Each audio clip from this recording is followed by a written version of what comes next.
The Communion of Saints is a series that seeks to share information on the life and times of the saints of the Catholic Church.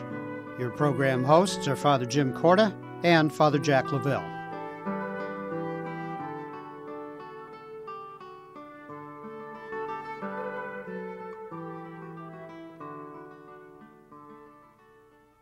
Hello and welcome to this edition of Communion of Saints. I'm Father Jim Corda. And I'm Father Jack Lavelle. We are going during this segment to introduce you to the lives of three saints. In our first segment, we're going to talk about Saint Philippine Duchesne.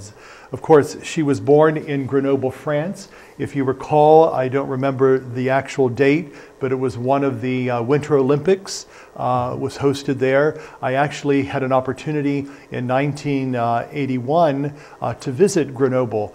Phenomenal countryside, beautiful surroundings, very majestic, mountainous. And this is the area geographically in which she lived, but she was born in 1769. So let's talk about historically what was going on at the time. Well, the year of her birth certainly was a few years before our own American Revolution, and we know that after the American Revolution came the French Revolution. And so her formative years, she would have seen a great deal of unrest in France, even in the countryside. That whole system of the king and his court and people of great wealth and prestige, and then the peasants and people who were not valued in their life. So you have all of that turmoil going on, and then by the time she's 18, an adult, a young girl, you have really the height of the French Revolution. And so being raised with that sense of turmoil and unrest in her own country would have been a challenge just to her own sense of security and sense of mind, but also is going to challenge her faith in first how she saw people being treated, merely because of their station in life or what part of the community they were born in. So there's a lot of challenges going on in her life that mirror her own country. What's interesting is at the age of 49 then, she left Grenoble and was sent to the United States as a missionary. So not in her early years, but in her middle years, there's this upheaval in her own religious life, where she is sent to this vast territory to work with the Native Americans. And so that whole turmoil probably internally might have been going on within her as well. And hearkening back to her remembrance of the unrest during the revolution in her country. She goes to what is called Missouri Territory, which at the time was the remotest part of the United States as possible. And so she's sent there at the age of 49 to work with the Native Americans. It probably was not a rather pleasant place to be. I'm sure that the surroundings were very rustic, hearkening back to the coach, horse and wagon type of era. And so what do you think was going on in her mind and also in her life at the time ministering to the Native Americans? Well, certainly at the time that she would have left France and come to the United States puts her roughly around the 1820s. So, there's still some uncertainty in our own land, that she has come to. As you said, she went to the most remote part of the country. But if you remember, we're just 8 years off of the War of 1812. There's still this unrest. Certainly going and ministering to the Native Americans. And, if you conjure up then that image of people, pioneers trying to go westward and encountering the Native Americans and really how they would have been seen. They would have been the enemy. They would have been the savages that were inflicting harm on American citizens that are trying to progress themselves. So there would have been a great challenge in her ministry to minister to people, again, as we've mentioned with some of the other saints, to recognize in all of God's creation that dignity and to afford them that sense of bettering themselves and coming to this relationship with Christ. The other interesting thing that I noted was that it was at the age of 71 that she began a school for Indians. Now, could you imagine at the later years of her life, starting almost all over again with this new administration, this new foundation, and what joy must have been or had to be in her heart and in her life at the time to actually put her time and her blood, sweat, and tears into this this involvement there. It's interesting also as the Native Americans referred to her as the woman who was always praying. So obviously they saw in her an example of a contemplative in prayer and how important that is, and how even in our own religious life, how often would someone say of you or I, they are always praying, because that's not part of who we are as diocesan priests. But yet this religious woman who left in middle age of her life to come to another country, vast territory of the unknown, and then later years, almost 20 years later, beginning all over again, this mission and ministry. What must have been in her heart that allowed her to do this? Well, I think like many of the saints that we have or we will talk about was that sense of peace and contentment in their own faith, in their own relationship with the Lord. And that sense of prayer. I think that's so important. And I think you're right. I think they just assume we pray, and we do. But we're also caught up with many details. And sometimes those can become the excuses to not truly enter into the type of spiritual nourishment that we all need. So for her, as we said, at 71, to start a school, that took work, that took energy, that took time and talent. But even in all of that, for them to say of her not, this was the woman who was always working, or this was the woman who was always doing this or doing that, but that this woman was always praying. Certainly she was working, certainly she was, dedicated to her efforts, but prayer accompanied that action. And I think that's probably a great legacy that those she served, have given us from her, is that prayer, that constant conversation with Christ. That really is what prayer is. I don't think they said that she was constantly saying the Hail Mary or the Our Father, or that rosary beads always dripped from her hands, but that she was always in communication with God. That communication with Christ influenced and affected everything she did. And 12 years after founding this school for Indians, she passes away at the ripe old age of 83. She is canonized in 1988 by St. John Paul II, and her feast day is November 18th. We're going to talk more about some other saints in a moment. Please stay with us. We'll be right back.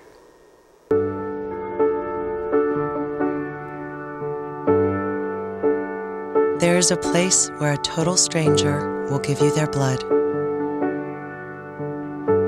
There is a place where someone you never knew will save your child from drowning. A place where people from 7 states away will turn up at your door and give you food and shelter after a flood. There's a place where a person who doesn't look like you, talk like you, or dress like you will stretch out their hand and put it across your shoulders and say, everything is going to be okay. That place is called America, where we look out for each other, and it's up to us to keep it that way. When you help the American Red Cross, you help America. 33 million Americans have descended into poverty. And as their futures fall, so does our nation's.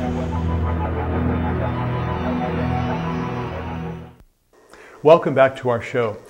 Father Lavelle and I now will talk about Saint Andre Bessette. It's interesting because he was born in Quebec, French, Canadian, and he has an interesting background. He's a Holy Cross brother, but he had lots of issues in his life. And let's talk a little bit about what might have been going on in the country and in the world around the time of his life. Well, he lived a long life. He dies at the age of 91, so he's born in 1845. So to put that into some perspective here in our own country, that's 15 years before the Civil War, and yet he lives until just a few years before the beginning of World War II. So when you look at not just the United States, but North America, because certainly there were ramifications for Canada. With the Civil War, you see slaves journeying all the way up north beyond our borders into Canada. And then certainly Canada's connection not only to the United States, but to Great Britain with the effects of World War II. He would have lived a life that saw a great deal, just in the events of ordinary life. But in his relationship with his community, he remains a lay brother. He is hardworking.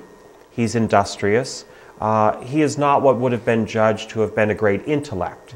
And so in his religious order, he is set on a track to really be one of those images that we might conjure of the monks in the field, who work the land, who take care of things around the monastery, who are just a daily laborer for the Lord. His life truly would have been ora et labora.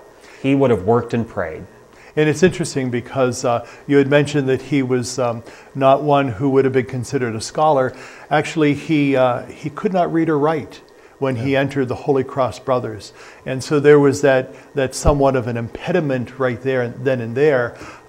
He was also physically sickly. So as a child, even through his entire life, he understood what suffering was.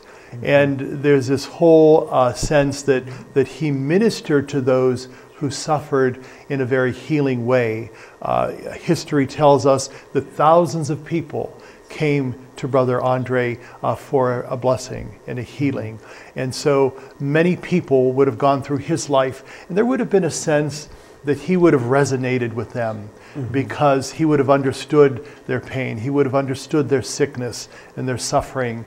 And he would have understood how Christ is really the person to go to during this calamity in one's physical life and impairment.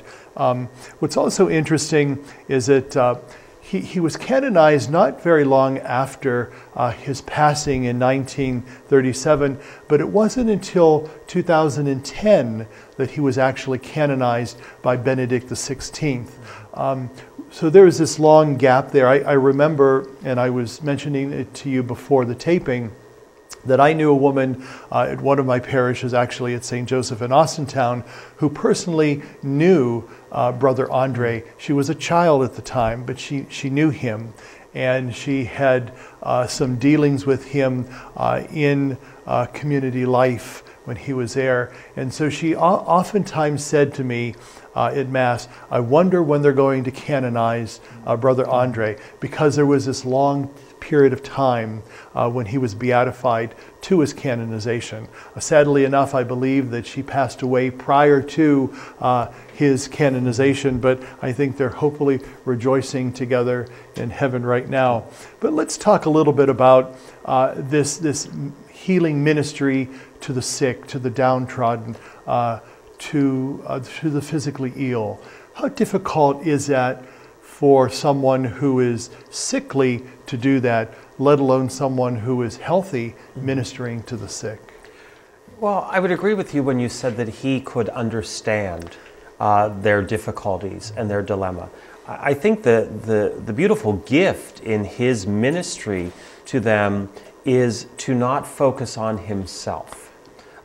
Too often we can look inward when we're sick, whether it's physical or emotional or spiritually, and we can close ourselves off, or at times, sadly, even become jealous when others have good health, or when we know someone has been ill and they are perhaps cured, and yet we're still struggling with an illness. It takes a great deal of personal strength to truly be there for others with the multitudes that we understand he was there for. And to rejoice with them when they were healed, to continue to commiserate with them when days were difficult, and to not have that kind of wear away at his own strength and his own courage and his own ability to witness to them. I think it's very interesting too, as you said, we have many saints who their beatifications come shortly after their death. But then the canonization process takes hold and we have to look for the miracle and it has to be tested and evaluated. Why the beatification can happen so soon is there are these saints that there is really just this groundswell from the people. And we could say there was nothing extraordinary about Brother Andre's life. Yes, he healed many, but he was a faithful brother who worked hard and who really, the hallmark of his presence was a devout prayer and a love of people and wanting to witness and be with them in their illness, in their struggles. Does he build any great institution? Does he travel the world as a missionary? No, but the groundswell was from those countless people who were inspired by his story. And then many years later, Pope Emeritus Benedict canonizes him, recognizing not only a miracle, but recognizing that we need more examples like Andre. Interestingly enough, in 1937, when Brother Andre died, 1 million people reportedly passed by his coffin. I mean, back then, that would have been unprecedented. Absolutely. To put it in perspective, that would mean that every man, woman, and child who is a Catholic resident in our diocese would have to pass that casket 5 times. That is an incredible amount of people. But they're witnessing, and again, that groundswell, that there was something so holy and so special about this man that even in death they wanted to behold him. And we want to say that his feast is celebrated in the United States on January 6th and in Canada on January 7th because... In our country, we now celebrate Epiphany, which traditionally had been January 6th, on the Sunday after the Feast of Mary, the Mother of God, or New Year's Day. And in Canada and many other countries, they still hold true to the January 6th. So important a saint for Canada. This way, he's never replaced on the calendar. He's always celebrated. And we're going to talk about another Canadian-born saint in just a moment. Stay with us. We'll be right back. I am Marino. Je suis Marino. I am Marino.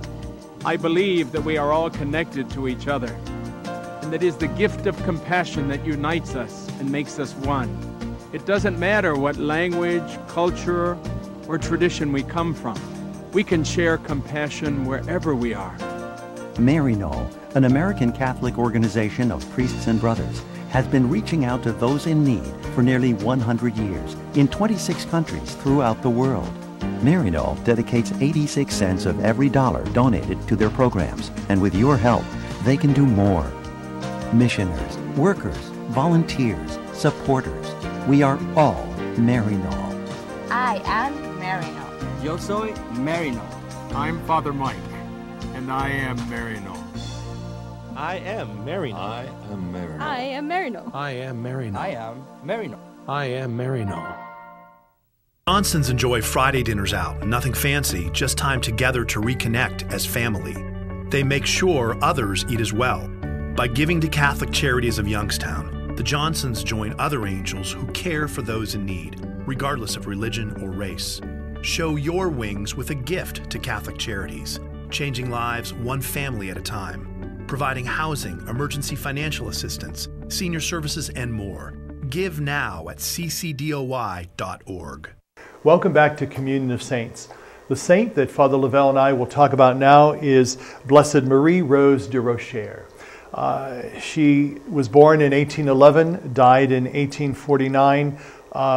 What was going on at the same time in her life? She died at the age of 37, so unlike Rose Philippine Duchesne and Andre Bessette, who lived long life, she lived a rather young life. Well, certainly. But again, to put things into perspective, when we hear 37, 38, a reminder is presidents of the United States at that time, the majority of them were in their 50s. And that would have been an elder statesman. So there still would have been a good amount of life packed into those years. Certainly we see examples of people living much longer during her time, as we've seen in some of our other saints, but it would have been just maybe a little short of an average lifespan, and certainly at the time you would have entered religious life very early. So we're looking at someone that had at least 2 decades in religious life. The interesting thing is that her brother was a parish priest.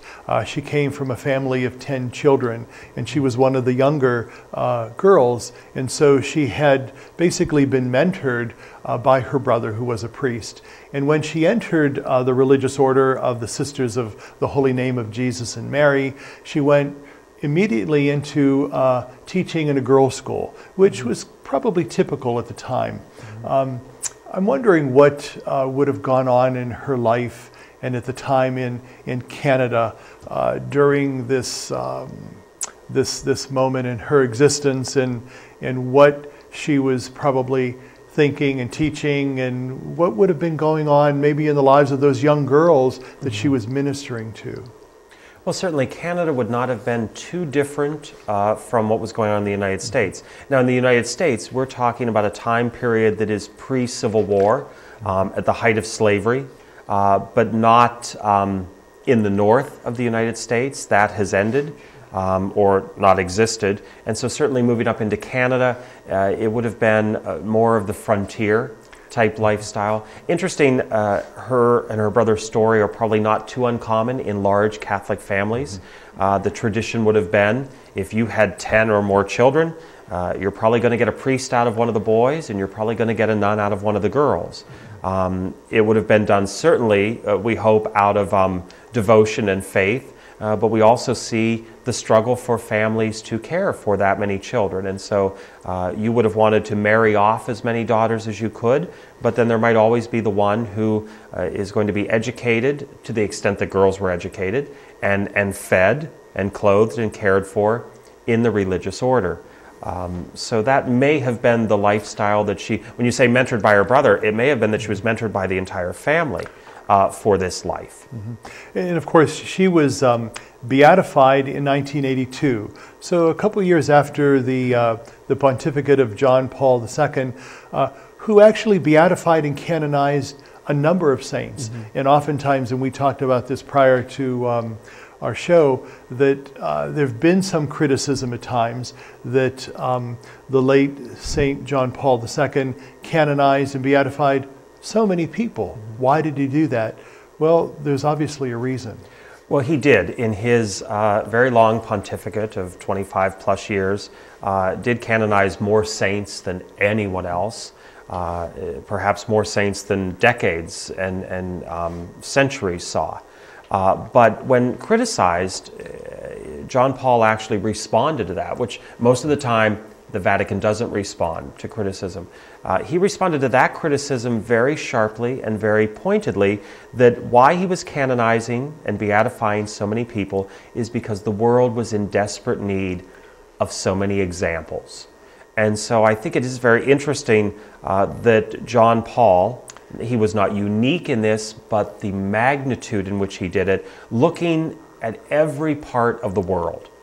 And so certainly reaching not just into the traditional European model of saints, an Italian saint or saints from other very large, predominantly Catholic countries, but he looks to, the West. He looks to the United States, he looks to Canada, he then looks, as some others had started to do, like Paul VI, he looks into Africa and India and even into South America. So it is this global perspective of church that John Paul is trying to present, and examples of every walk of life too. Now certainly she was a sister, but he looks at lay people, he looks at married couples, he looks at a variety of people, not just that model of bishop and martyr, that would have been the old pattern for many of our early saints. So he looks at her humble life and says, this is a life worth emulating. Let's talk a little bit about her life as an example to the girls whom she taught. As we talked about Brother Andre, or Saint Andre, earlier on, he was a lay brother who hopefully nurtured vocations among young boys to become a lay brother as well. And hopefully in her life, she ministered to young women who accepted the call. And let's talk about that whole sense of a vocation, how important it is that we nurture that in the same way that her brother, her family probably nurtured her vocation, how families and people of faith nurture one another's vocation. Well, and it's so true, to first show a contentment and a happiness, a joy in your vocation is what's going to attract the most people to begin discerning a vocation. I don't think we'd be discussing her among the number of beatified or canonized if she did not exude that joy and that peace with the Lord, and then to model it for the girls. Recognizing that what was education for girls in Canada in the first half of the 1800s? Certainly it would have been to educate many, hoping they would join the religious order. But for those who didn't join the religious order, the education would not be what we think perhaps of, a girls' boarding school where they learn reading, writing, arithmetic. Part of it would have been learning how to be a wife, how to be a mother, how to survive in society, how to care for the house. It would have been, yes, they would have learned things so that they could grow in their intellect, but a large part of that education of the time would have also been what we might have think as a very ramped up home economics, to find your vocation. If your vocation was to be a religious sister, she could educate them in that way. If it was to be a wife and a mother, she would educate them in that way. And certainly to give them an intellect, but we can't fool ourselves into thinking that she was educating an academy of future parliamentary members. Interestingly enough, her feast day is October 6th, but she was just beatified. So we know that she is yet to be canonized a saint. And so the folks that are with us, if they have some intercession, they may want to pray to Marie Rose Durocher for a miracle, for whatever they are asking the Lord for through her intercession. So we ask them to do that, please. And thank you for being with us for this episode of Communion of Saints. And may God be with you.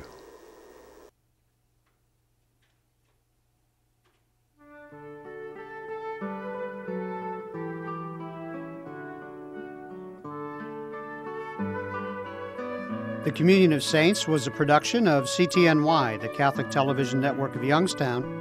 Your program hosts were Father Jim Corda and Father Jack Lavelle.